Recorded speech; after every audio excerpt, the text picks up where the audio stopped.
Isa na namang recipe gamit ang ating gulay from our garden ang ating gustong ibahagi sa inyo. Yan, samahan niyo ako guys. Gawin nating masarap at simple ang ating pamamaraan. Yan, pwede na natin ito ma-harvest. Mga patola na napakaganda nga din naman. Alis ka dyan.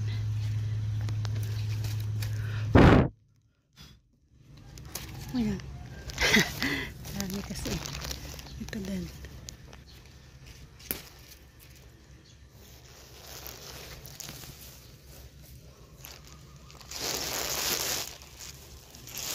Ayan, nakadalawa na tayo.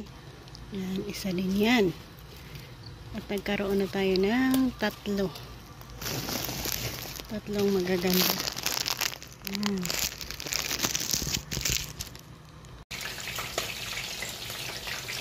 Yung oil ang ating ilalagay. Piniritong baboy. At saka garlic. Onion.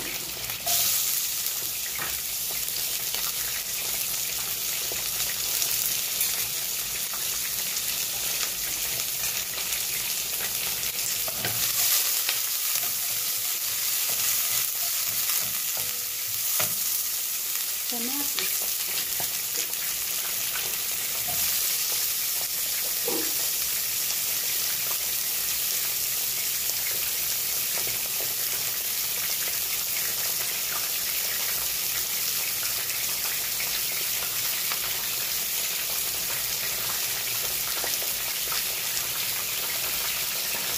Apat na pirasong hipon.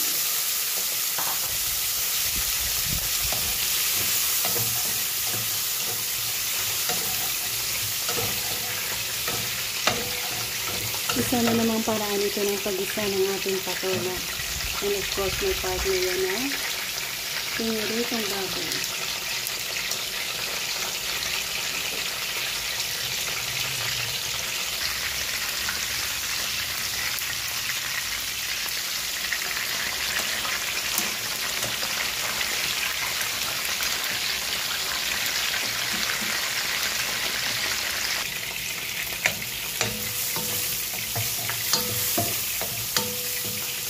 Lagyan natin ng tubig.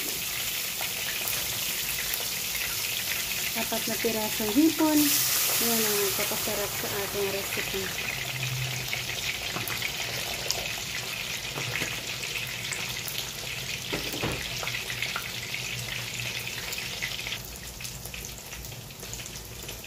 Hindi na natin i-add ang patola natin.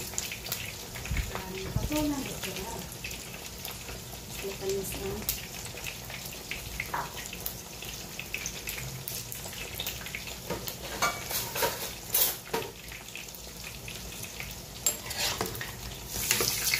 Bago ilagyan natin ng asin.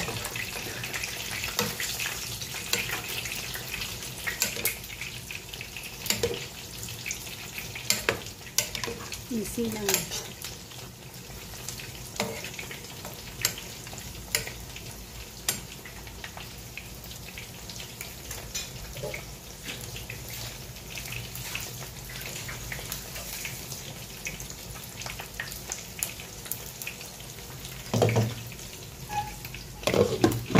Ito sa ating piniritong baboy, well done na ito guys. Crispy na yan. Atin ang 2 pirasong sili.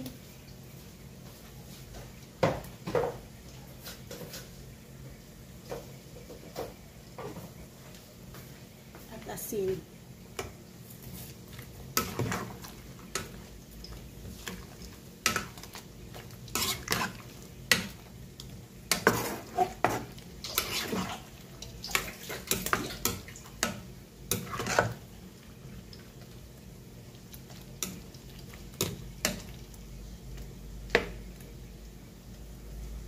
At dito na tayo mag-end.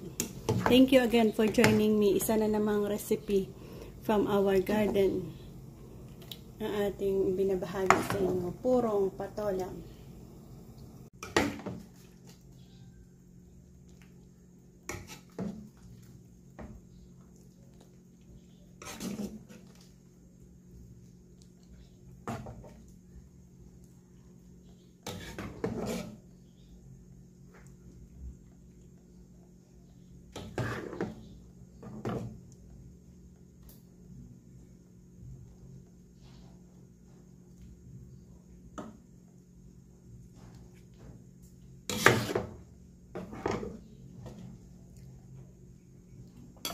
Ayan ang ating recipe